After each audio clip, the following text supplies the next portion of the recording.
Olá, queridos, estamos aqui na nossa TV Ponta dos Seixas e estamos iniciando mais um programa e ponto final.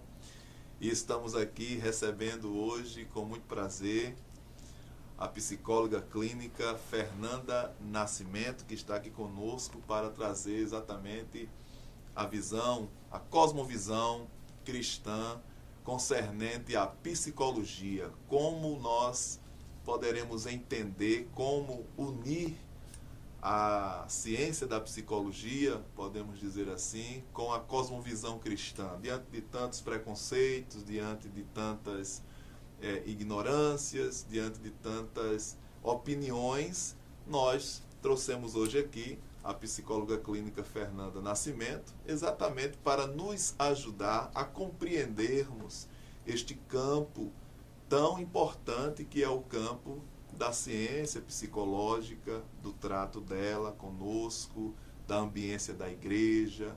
E então está aqui conosco a nossa querida Fernanda Nascimento. Prazer recebê-la, prazer tê-la aqui conosco para conversarmos, batermos este papo.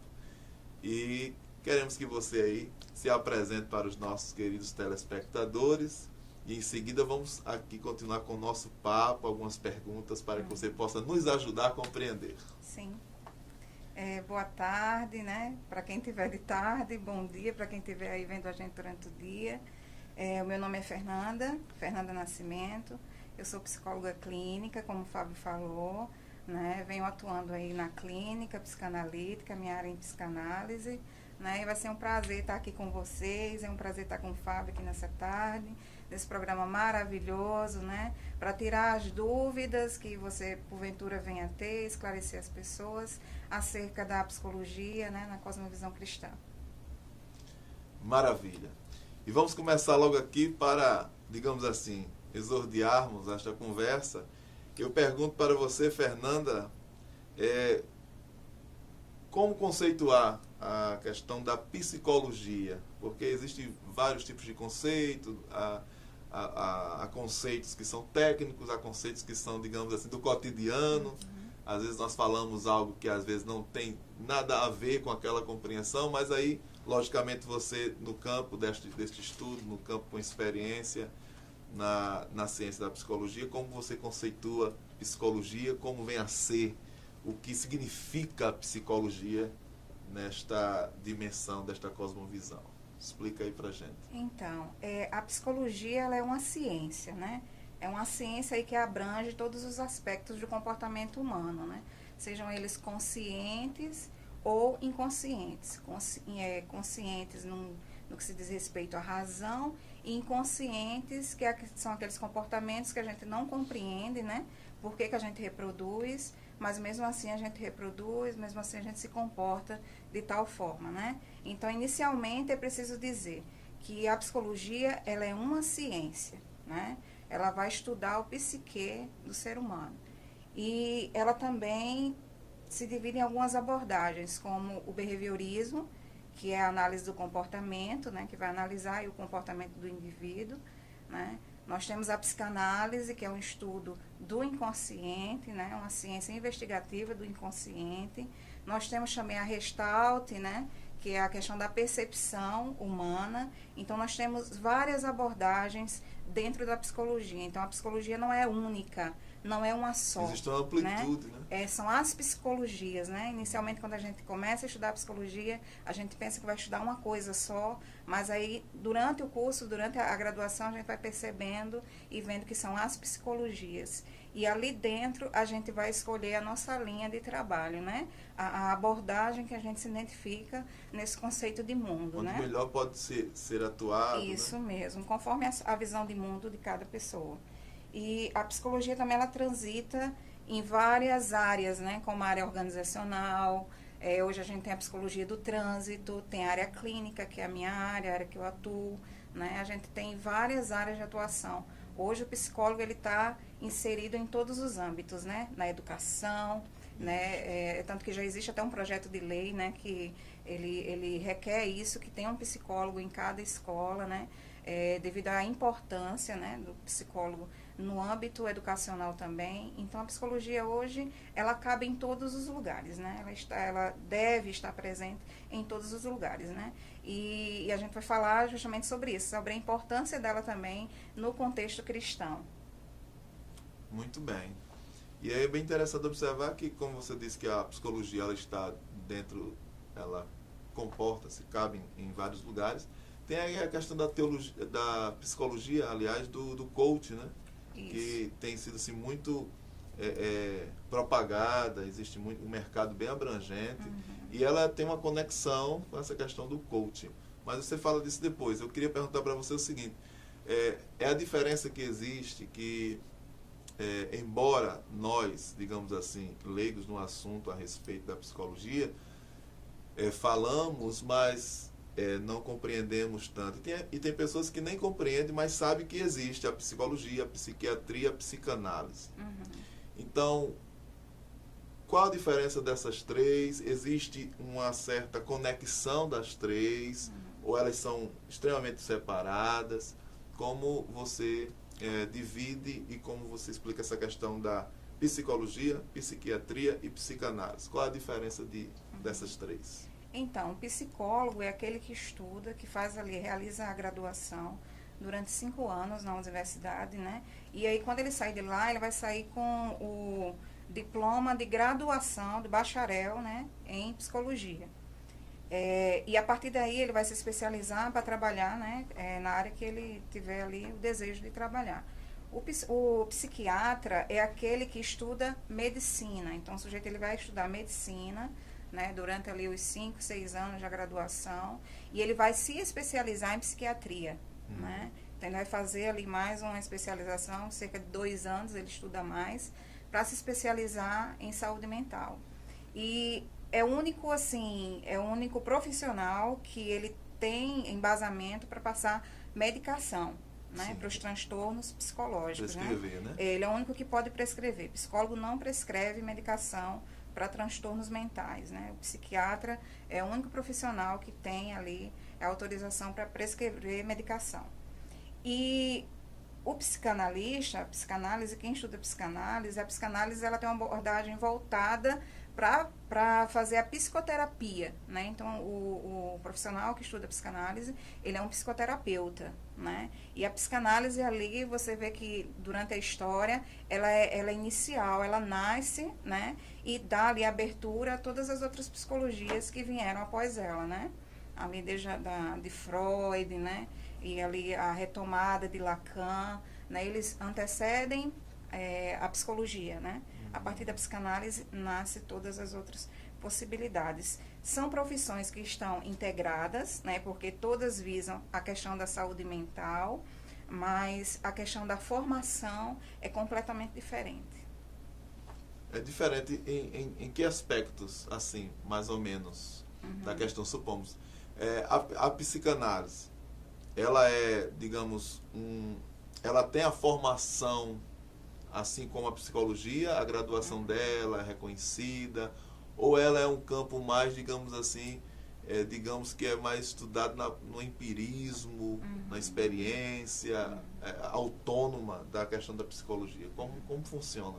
Então, para você ser um psicólogo, você obrigatoriamente tem que fazer a graduação em psicologia. Você só é psicólogo se você fizer a graduação em psicologia. Para ser psicanalista, para estudar a psicanálise, você pode ser um profissional de qualquer outra área.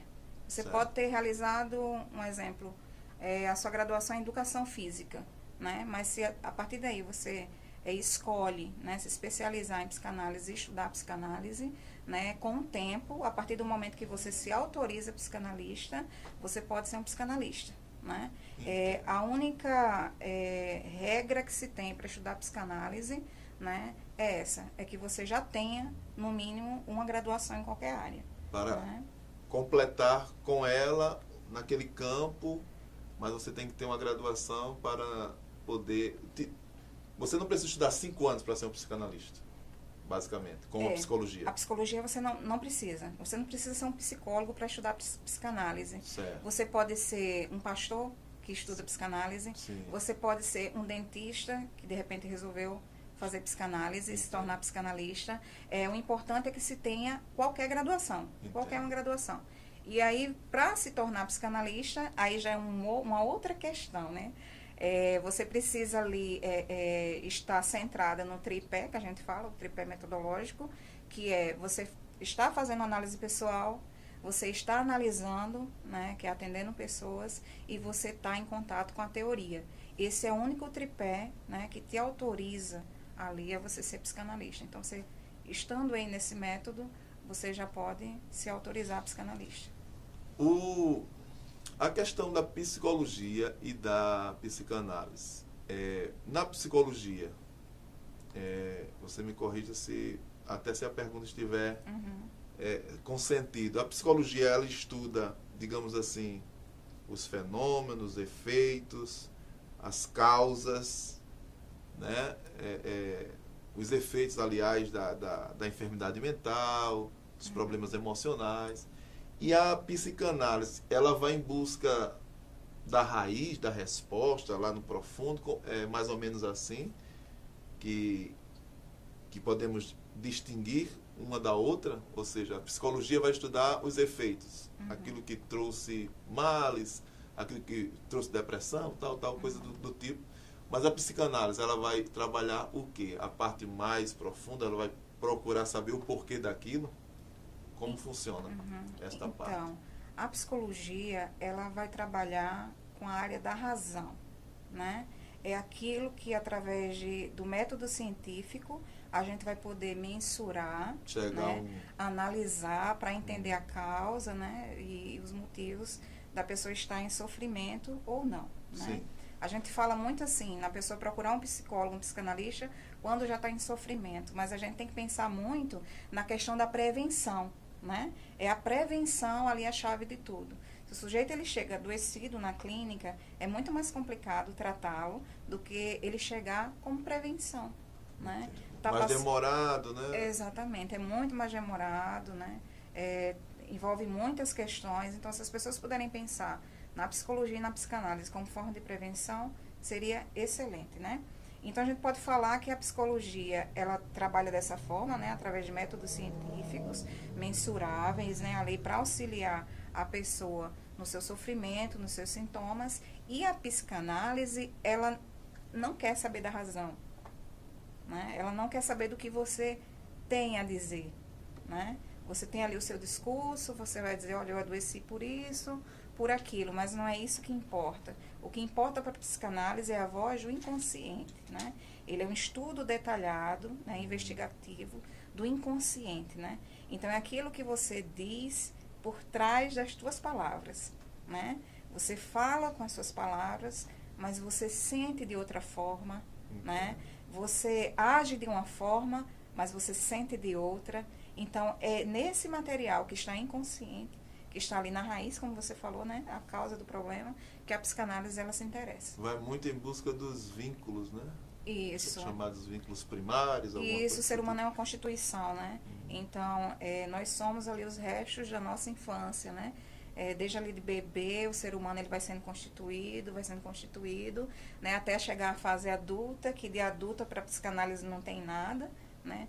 Todos os nossos sintomas, as nossas vivências são raízes da nossa infância. Muito bom, muito interessante. Estamos aqui com a nossa psicóloga Fernanda Nascimento, psicóloga clínica, trazendo para nós aqui esta cosmovisão cristã, exatamente trazendo para nós esta conexão da psicologia com a cosmovisão cristã. E daqui a pouco nós iremos retornar com ela aqui, respondendo, trazendo para nós mais esta amplitude desta visão, desta ciência tão importante. Fica conosco aqui, TV Ponta dos Seixas, programa E Ponto Final.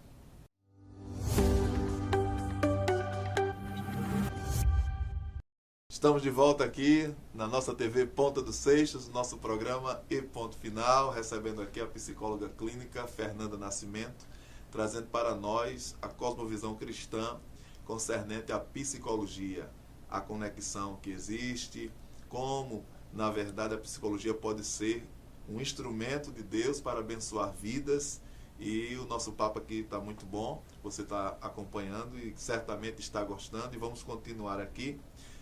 E, Fernanda, nós queremos fazer uma pergunta que é bem interessante, principalmente para aqueles que estão nos ouvindo, que são dispensadores, pastores, professores, pessoas relacionadas com o campo, às vezes, da teologia. E aí, como relacionar essa questão da moral e ética no exercício da psicologia, como fazer esta conexão, como funciona, como de fato é essa questão da moral e ética em relação à psicologia. Então, Fábio, no contexto cristão, né, nós nos orientamos a partir da moral, né? A moral ela é muito importante para nós, né? E é interessante a gente saber que a moral, ela depende do ambiente que o sujeito está inserido, né? Então, o que é moral aqui para a gente no Brasil, aqui em João Pessoa, na Paraíba, mais precisamente onde a gente está, não vai ser moral se você estiver lá na China, se você estiver na África. Isso. Então, a moral ela vai depender dos símbolos, né, culturais da região, do ambiente que o sujeito está inserido.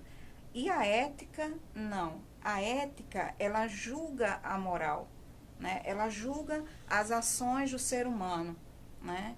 Então, se a gente pode pegar um exemplo aqui, uma pessoa que roubou, né, uma farmácia, um medicamento, né, para salvar a vida de uma pessoa, né? Se a gente for olhar a questão moral, ela errou, né?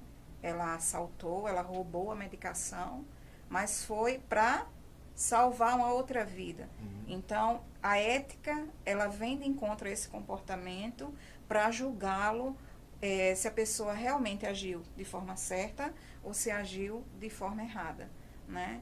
E é interessante também essa questão da ética para o contexto cristão, quando a gente pensa no próprio comportamento de Jesus, né? Acerca dos pecadores. Sim. Né? A mulher lá pecadora, citada em Lucas 7, né? Se eu não me engano, no versículo 36. Ela foi citada como uma mulher pecadora, né? Mas Jesus olhou para ela com um olhar de compaixão. Sim. Né? Ela se debruçou ali aos pés de Jesus, ungiu os pés de Jesus com o melhor incenso, unguento que ela estava ali, o melhor perfume, né, que ela tinha. Ela estava ali aos pés de Jesus, né, reconhecendo-se como pecadora, sabendo, né, que ela estava ali diante de Jesus, diante de Deus, né, da presença divina, e ela se coloca, né, dessa forma diante do Senhor. E Jesus, ele não recrimina aquela mulher, né? Ele não olha para ela com esse olhar da moral, né?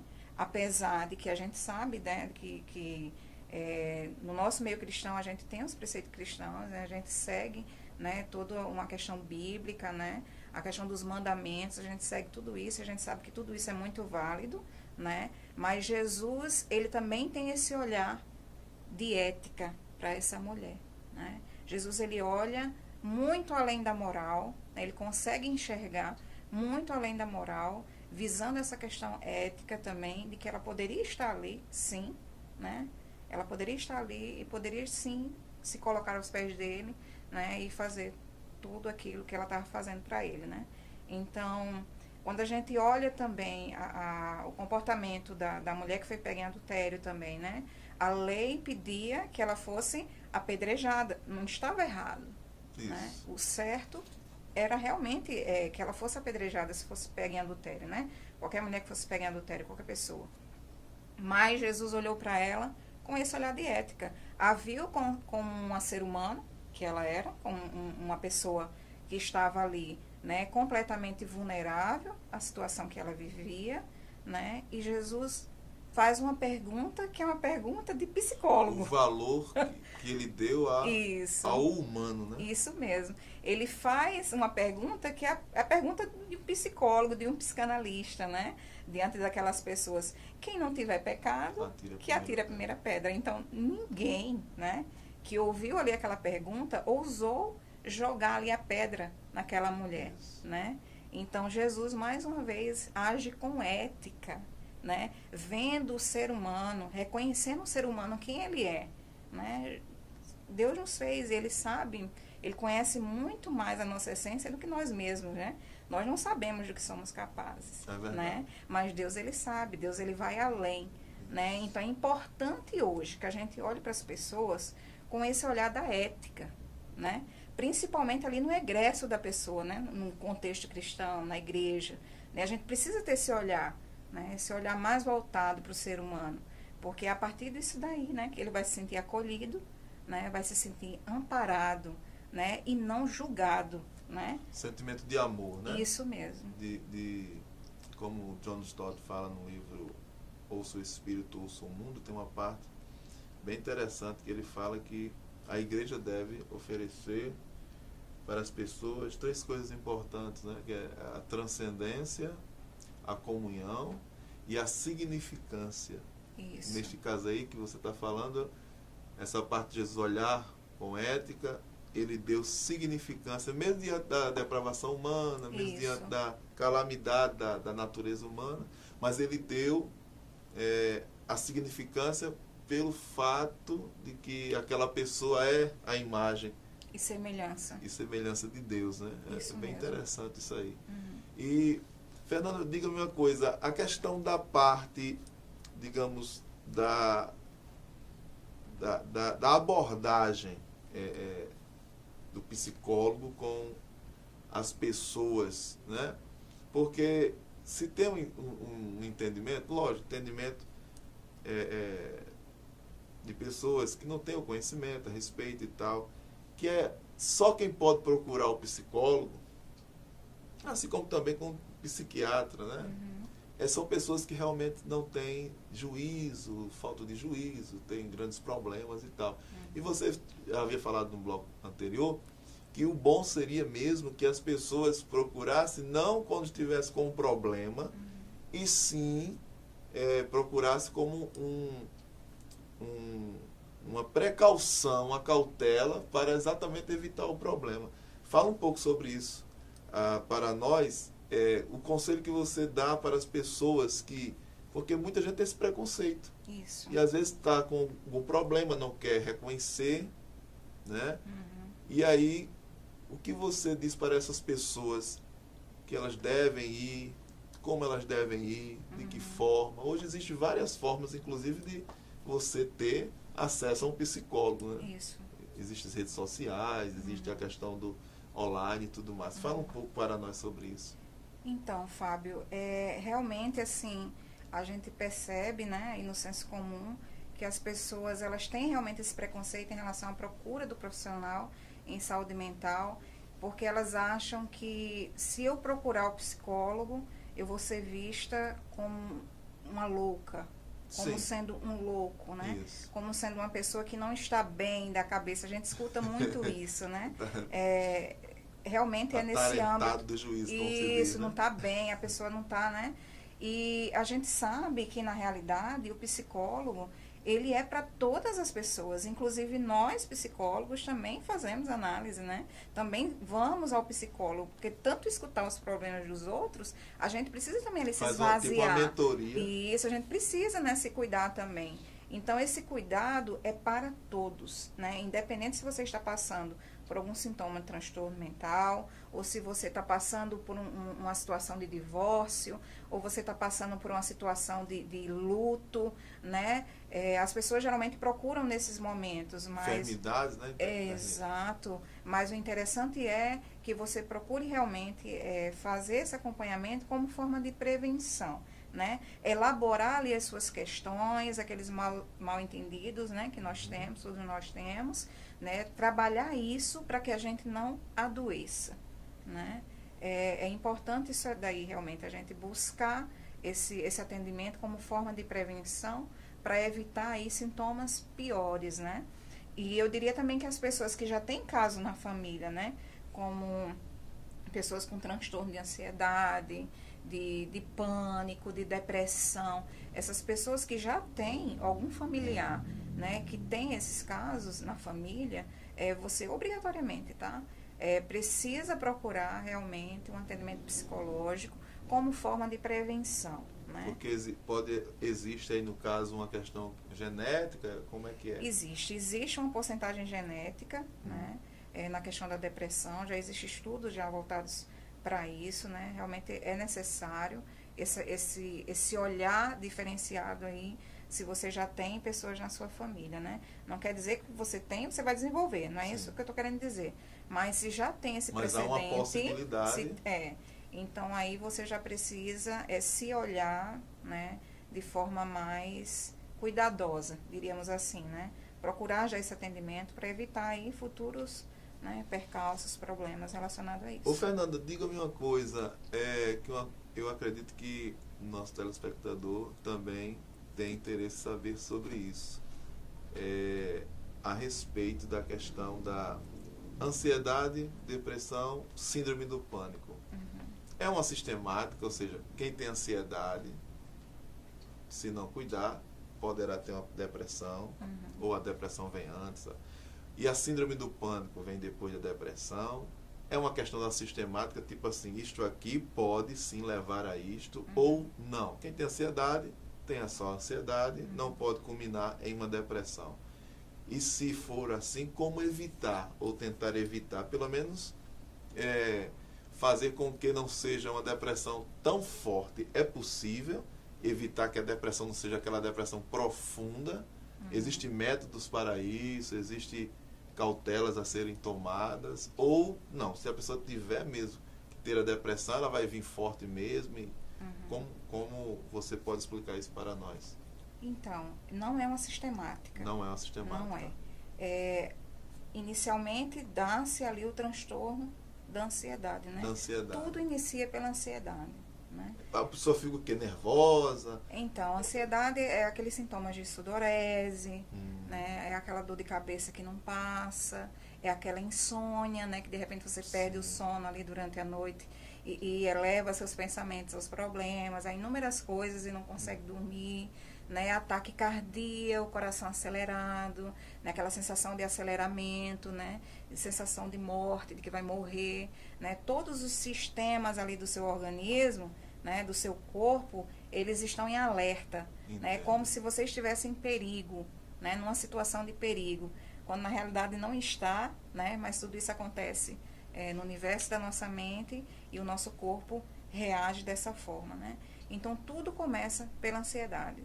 Você se vê ansioso e aí existe as saídas de ansiedade, que é as saídas para depressão, tem a saída para síndrome do pânico, né? Vai depender de toda uma questão genética, né? A questão dos fatores que fez você adoecer, são eles que vão dizer se essa ansiedade ela vai migrar para síndrome do pânico ou para depressão, né? Ou se vai ficar só nos quadros ansiosos mesmo, né? E não vai para nenhuma dessas saídas, né?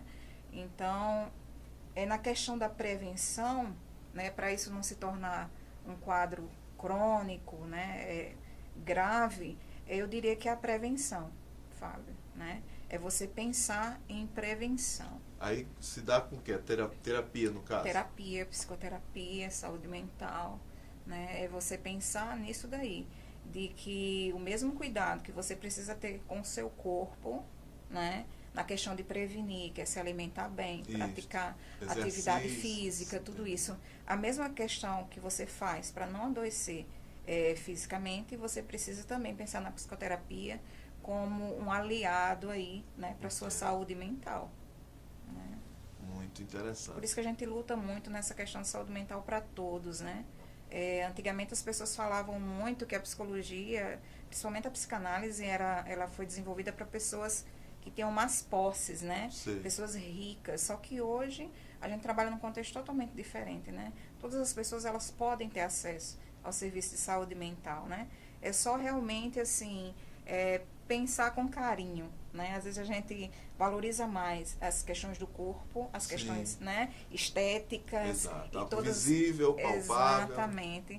Do que a gente pensa que está muito longe da gente, né? O adoecimento psíquico, mas não está. Né? Todos nós somos muito vulneráveis. E essa questão, nós vamos falar no próximo bloco, E também está até relacionada a exatamente essa questão da saúde mental, né? Às vezes as pessoas se preocupam muito com o corpo exacerbadamente, né? Isso. Lógico, nós temos que cuidar, mas tem pessoas que já, às vezes já por um problema emocional, né? Pode já estar dando muita ênfase ao corpo e aí esquece desta parte que é muito importante na vida, que é a parte emocional. Muito interessante. Nós estamos aqui falando com a psicóloga clínica Fernanda Nascimento e daqui a pouco nós iremos para o nosso último bloco e voltaremos aqui continuando a falar de psicologia na cosmovisão cristã. Fica conosco aqui na TV Ponta dos Seixas no programa E Ponto Final.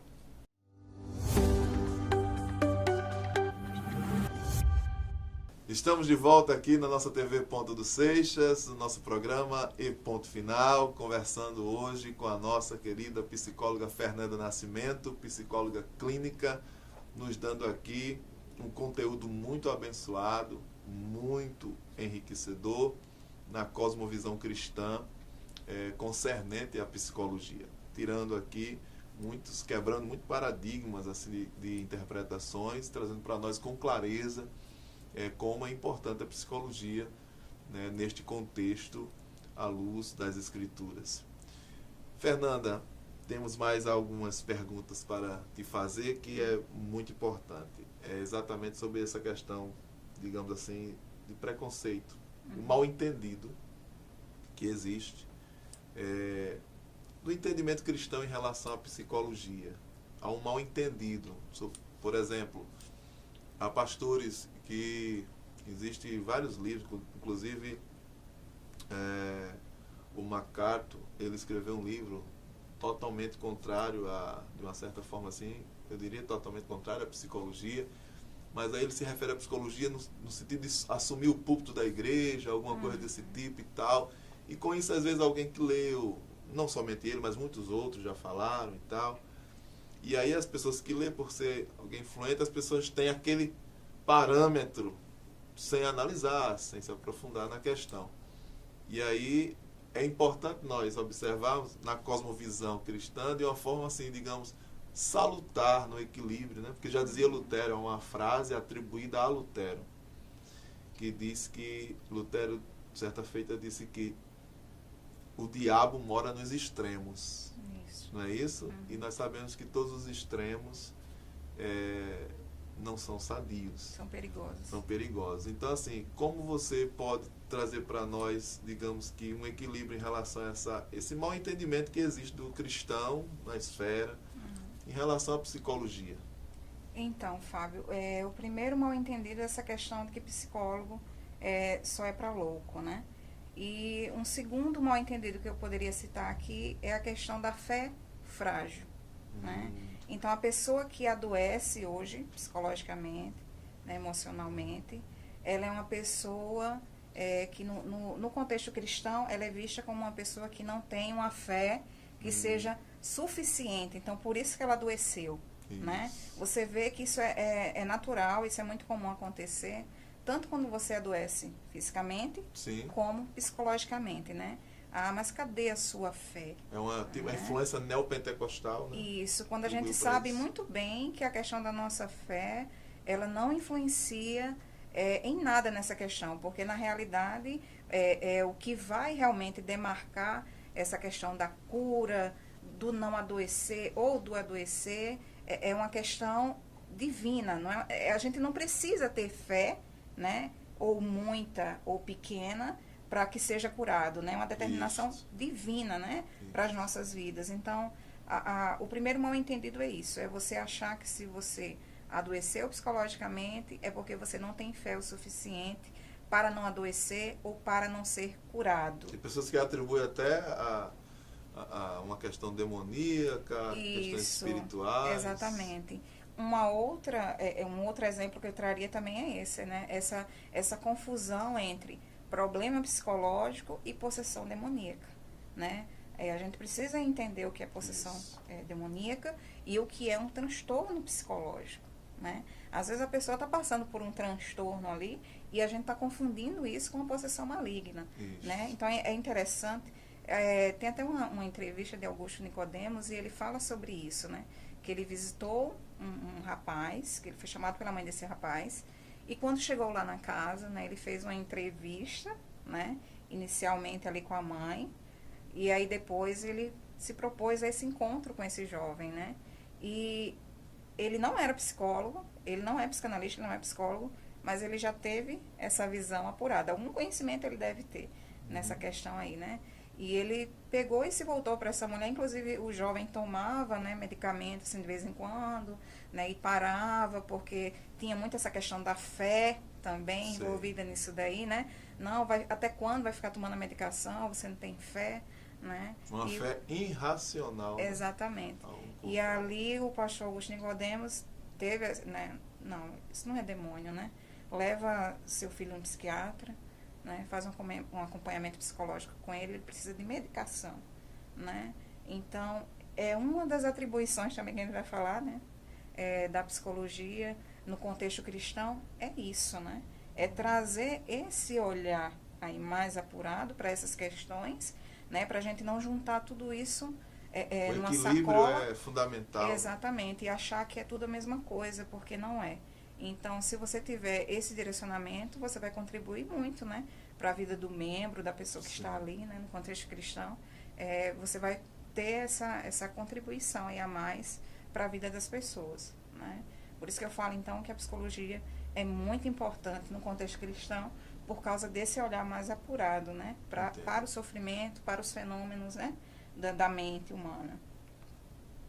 Que existe uma complexidade, né? A mente é uma complexidade. Isso. Né? A mente é uma complexidade. Por exemplo, só abrindo parênteses, a questão assim, quando você tem um problema, logicamente, de uma outra dimensão, o problema epilético, se atribui muito a questão de possessão, porque tem lá na Bíblia um personagem que teve uma possessão e ele teve características epiléticas, e as pessoas atribuem que aquele texto, que é um texto narrativo, ele é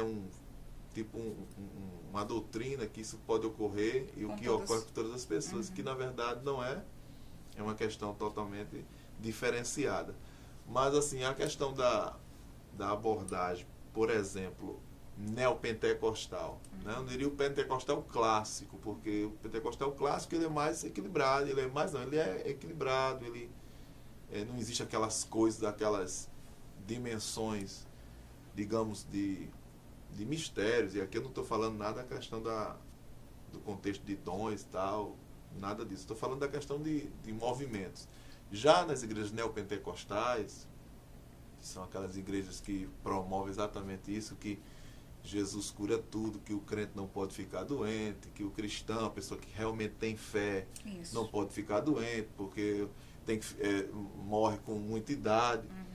Nesse contexto, você, como psicóloga clínica, olhando o contexto dessas comunidades, lógico, a gente está citando aqui, e jamais iremos citar nenhum tipo de placa denominacional, mas nós conhecemos que é um grande contexto, né? Um grande contexto. Existem igrejas de ramificações que a gente nem conhece o nome, mas a gente sabe mais ou menos da prática. Então, na sua concepção de psicóloga clínica, olhando a comunidade desta forma, os líderes que, de certo modo, são os influentes e empregam sobre isso, o que você compreende ali? Existe ali, ao invés de fazer com que essas pessoas fiquem sadias, é uma esfera que corrobora, contribui, melhor dizendo, para que as pessoas fiquem mais ainda doentes, né, emocionalmente?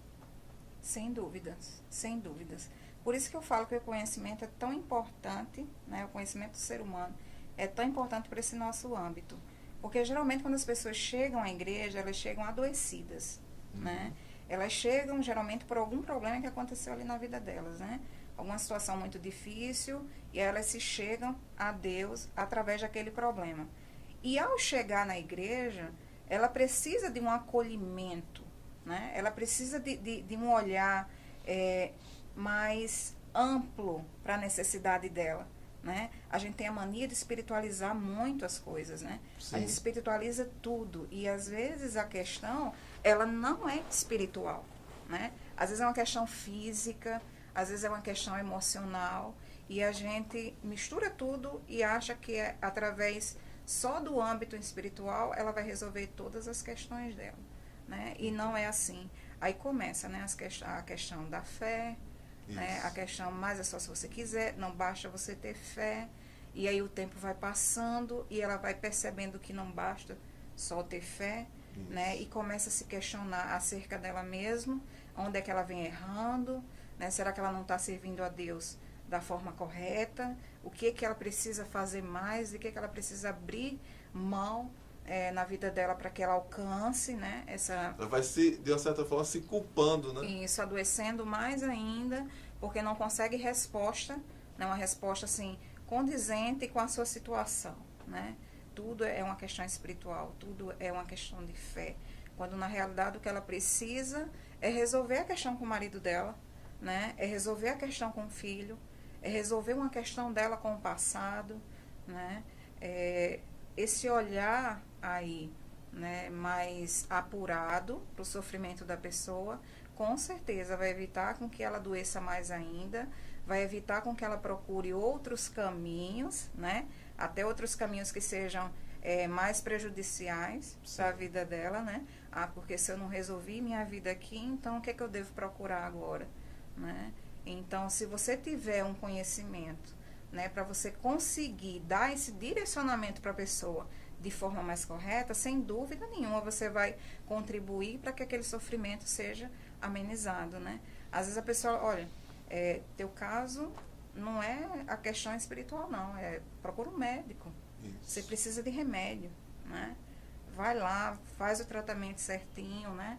Então a gente precisa de pessoas hoje que orientem as pessoas dessa forma. Pela verdade. Pela verdade. Pela verdade. Exatamente. E é interessante você observar, às vezes as pessoas, como você esboçou, as pessoas vão para a igreja porque tem um problema. Uhum. E é bem verdade mesmo. As pessoas vão lá, buscam a Deus ali ao encontro da graça, Deus revela a salvação e tal. Uhum. E a pessoa vai tendo um relacionamento com Deus.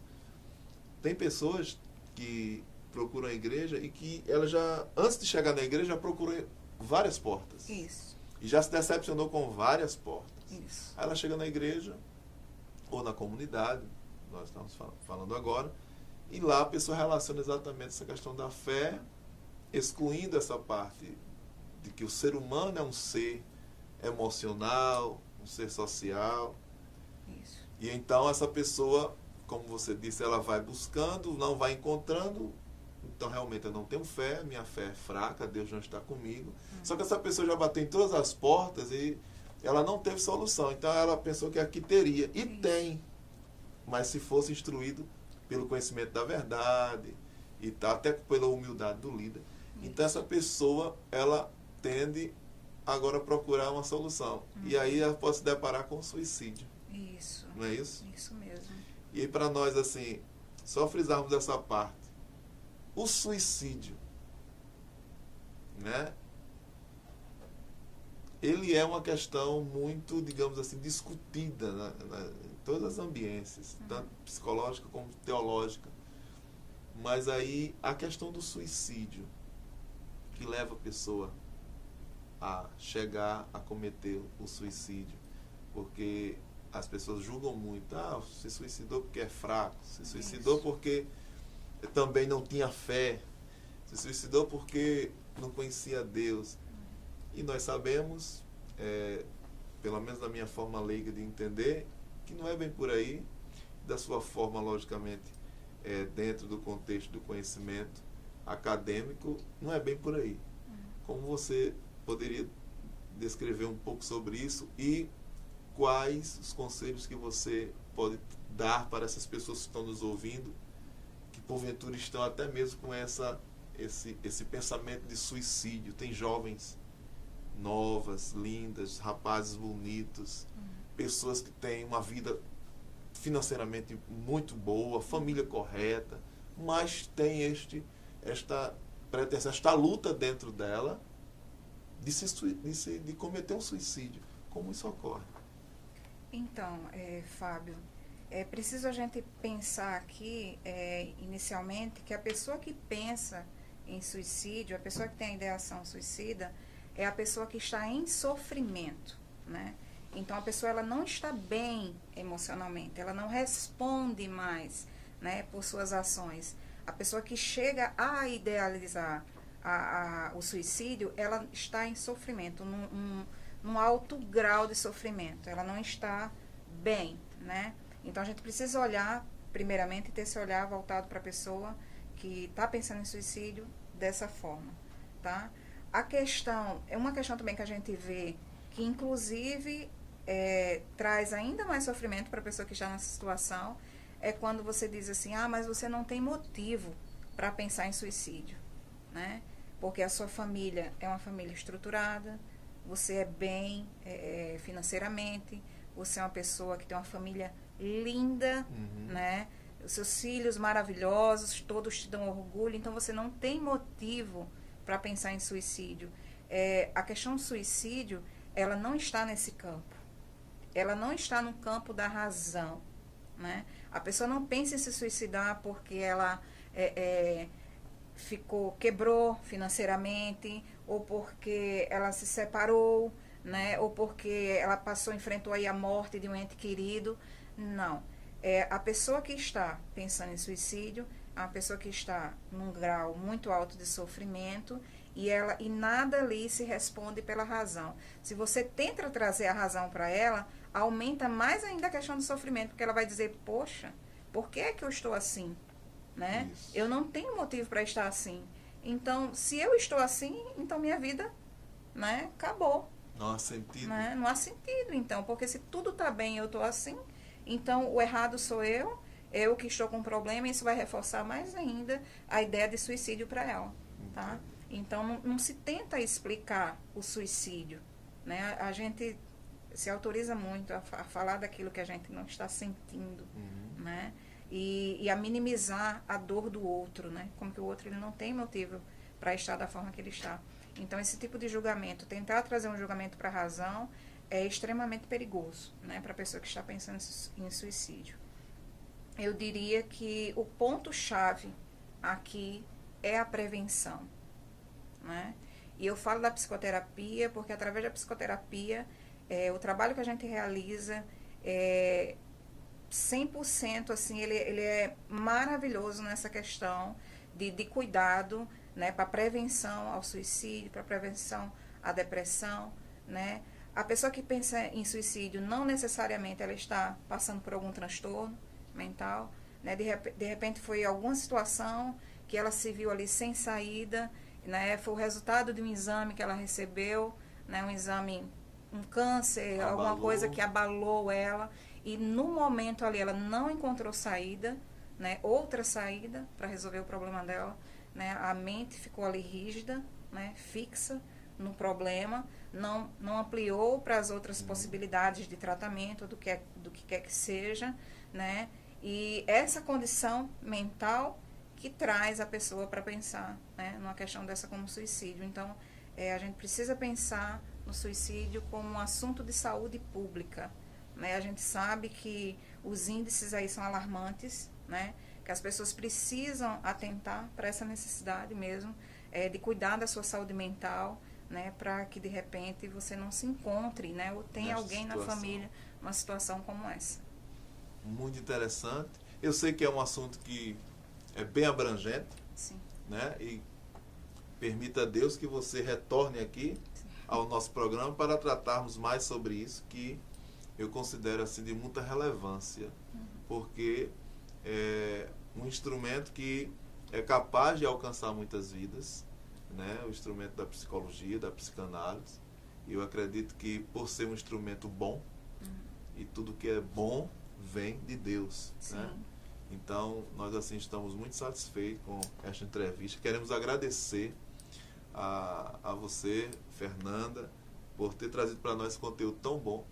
Mas aí eu queria que você desse as considerações finais e pudesse também dar seu contato, como as pessoas podem ter uma terapia com você online e tal, e poder então essas pessoas lhe procurar e dizer as suas redes sociais, né? E aí você pode acessar as redes sociais da Fernanda, dê as suas considerações finais e deixa aí para o telespectador seu número, redes sociais, para que as pessoas possam entrar em contato, fazer essa terapia que é muito importante. Você falou uma questão aí que eu achei um ponto assim importantíssimo, que é da humildade do líder, né? Em relação a saber que ele não sabe de tudo, Isso. ele não está ali para dar conta de tudo, Isso. né? A questão ali do líder ministerial é muito mais espiritual, Isso. né? Ele não tem a obrigatoriedade de saber todas as coisas ali. Isso. Então, ele tendo noção disso, né? Ele pode muito bem fazer os encaminhamentos dele, né? Às vezes até tem uma pessoa ali congregando, um membro que está ali junto e que pode auxiliar, né? De diversas formas ali ao membro que chega e que precisa, né? De outras questões que não sejam espirituais. Eu acho que isso aí também é muito importante. E é interessante também dizer que a psicologia, ela não trabalha com questões espirituais. Ela trabalha com fatos científicos, com estudos científicos, né? Então, a gente precisa compreender e olhar para a psicologia como sendo uma ciência, né? Um instrumento que Deus possibilitou aí ao homem, Isso. porque é completamente humano, né? É aquilo que a gente consegue Isso. mensurar, e as coisas espirituais a gente sabe que a gente não consegue mensurar, né? É divina, é espiritual. Então, a gente precisa olhar para qualquer tipo de ciência como sendo um instrumento ali que Deus possibilitou, que Deus deu entendimento ali para o homem trabalhar e auxiliar as pessoas da melhor forma, né? Então, se a gente conseguir compreender isso daqui, a gente não vai conseguir misturar mais essas questões, né? E achar que a ciência invalida a questão espiritual e a questão espiritual invalida a ciência, né? Que ambas ali podem sim andar em concordância, né? É tudo para que o nome do Senhor Jesus Cristo seja glorificado e cada um ali no seu canto fazendo ali o que está proposto a cada uma para fazer, né? Então, eu sou psicóloga clínica, atualmente eu estou atendendo online, né? Apenas, porque eu estou em transição ainda, né? A questão do Mato Grosso para cá, para João Pessoa, então ainda não consegui um lugar fixo para atender, né? Na realidade, a minha agenda ainda está se fazendo aqui, né? Então, eu tenho mais pacientes. Essa chegada 2 meses? Isso. Não tem 2 meses ainda. Eu acho que deve ter uns 40 dias. E aí, os meus pacientes são mais lá de Rondonópolis, no Mato Grosso. Isso. Eu faço atendimento online, né? Então, precisando de mim, o meu Instagram é @psicóloga Fernanda Nascimento, com 2 O no final, né? O meu telefone, ainda estou com DDD 66, você pode me encontrar com esse contato no WhatsApp também, é 66 99610 6440, ou através de um e-mail, psicólogafernandanascimento@gmail.com. Muito bem. Mais uma vez, quero agradecer, Fernanda. Muito obrigado por essa entrevista, muito bom conteúdo. E você também pode entrar nas nossas redes sociais, tanto no Instagram como no Facebook, também YouTube, TV Ponta dos Seixas. Vai lá, clica, segue a gente, fica conosco ligado. Quero agradecer a sua audiência por estar aqui conosco. Que Deus possa lhe abençoar poderosamente com o conteúdo aqui do programa e que você possa estar conosco no próximo programa aqui na TV Ponta dos Seixas, no programa E Ponto Final. Um abraço, feito está e ainda há lugar.